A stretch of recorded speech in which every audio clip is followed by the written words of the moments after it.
اس کو میرے خیال میں اس کو یہ اربن ریلیجن فینومینن سمجھتا ہوں. جی ہم دیکھیں نا، آپ ماشاءاللہ اکثر بحث مباحثے کرتے ہیں جو ریلیجیس لوگ ہیں. جی جی ہاں. اکثر محرم کے دنوں میں آپ بڑے ایکٹیو ہو جاتے ہیں.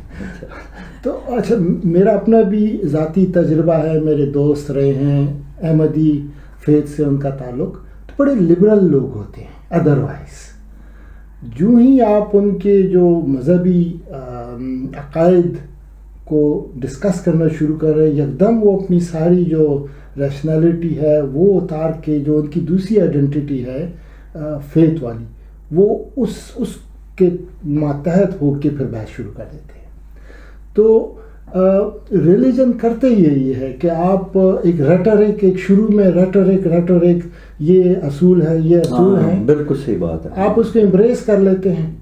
پھر کچھ عرصے کے بعد وہ آپ کی آئیڈینٹی بن جاتی ہے، وہ آئیڈینٹی، اور پھر آپ ساری عمر اس آئیڈینٹی کے غلام بن جاتے ہیں. بالکل صحیح. تو یہی چیز آپ دیکھیں، بڑے بڑے اچھے شیعہ ہمارے دوست ہیں، بڑے لبرل ہیں، نامی گرامی، لیکن محرم کے دنوں میں جو اچانک ان کی گفتگو، وہ ٹھیک ہے، وہ اس وقت وہ تھوڑی دیر کے اتار کے وہ دوسری طرف. یہ غالباً یہ ان کے ساتھ بھی اعلان تو نہیں ہوا کہ یہ ایک نیا ریلیجن ہے، اسی میں اس کو اربن ریلیجن کہتا ہوں، کہ یہ ایک اربن ریلیجن ہے، ایلیٹ کلاس کا ریلیجن.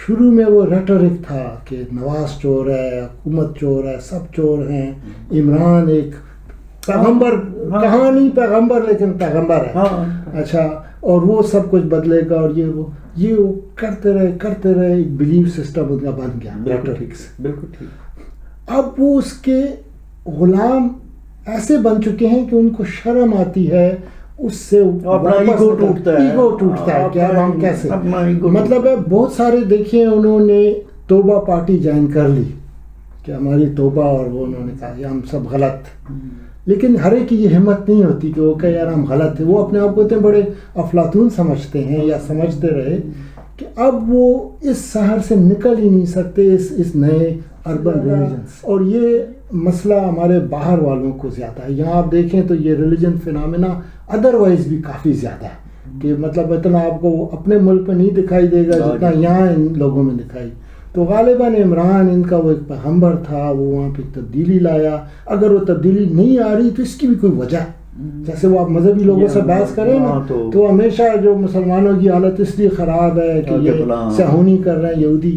تو یہ اگر پاکستان میں یہ 2 سال میں عمران نہیں، اس کو چلنے نہیں دیا گیا، تو میرے خیال کا چور ہی نہیں کرنے دے رہے، وہ نہیں دے رہے، وہ سازشیں کر رہے ہیں، یہ ہے وہ ہے. تو وہ ہو جائے گا بھی فقط تھوڑا آپ عبادت جاری رکھیں تو حالات سدھر جائیں گے. تو وہ ایک قسم کے، تو یہ وہ ہمارے لبرل لوگ، ریشنلسٹ، بیسیکلی یہ بھی وہ فیتھ والے لوگ ہیں، لیکن کہہ نہیں سکتے یا کہتے نہیں ہیں. ڈیٹا ان کے سامنے ہے، مثالیں ان کے سامنے ہیں، سب کچھ سامنے ہے. یہاں پہ ویسے ایک مجھے خلیل جبران کی ایک حکایت یاد آتی ہے کہ اس میں کہتا ہے کہ ایک عقاب آسمان پہ پرواز کر رہا تھا، اچانک اس کو نیچے ہزاروں میل دور ایک دانہ نظر آیا. اس نے کہا کمال ہے میری اس آنکھ کی کہ جو اتنی دور سے اس کو یہ دانہ دکھائی دے رہا ہے، میں جھپٹ لیتا ہوں اسے. تو وہاں سے وہ تیزی کے ساتھ نیچے اترا کہ اس نے پنجے میں اٹھایا کہ ایک دم اٹھ نہیں سکا کیونکہ ایک جال اس کے اوپر آ گیا تھا. وہ پھڑپڑاتا رہا لیکن جال میں پھنس چکا تھا. تو اس نے پھر کہا کہ لیکن غارت کرے میری ایسی نظر کو، ہاں، کہ جو ہزاروں میل سے دور دانہ تو دیکھ سکتی ہے، جال نہیں دیکھ سکتی. تو غالباً یہ وہ کہ باقی تو یہ بڑے ہم جال نہیں دیکھ پاتے. نہیں، آپ تو دیکھ پا رہے ہیں نا، آپ تو سارے جال کو دیکھ رہے ہیں، تو اس لیے آپ کو پتہ ہے کہ یہ کیسا جال بچھا ہوا ہے. یہ صرف اس ایک دانے کو کرپشن ہے، اس کے پیچھے جو باقی سارا جال بچھا ہوا ہے وہ شاید ان کی دیدہ بینا کو نہیں نظر آتا.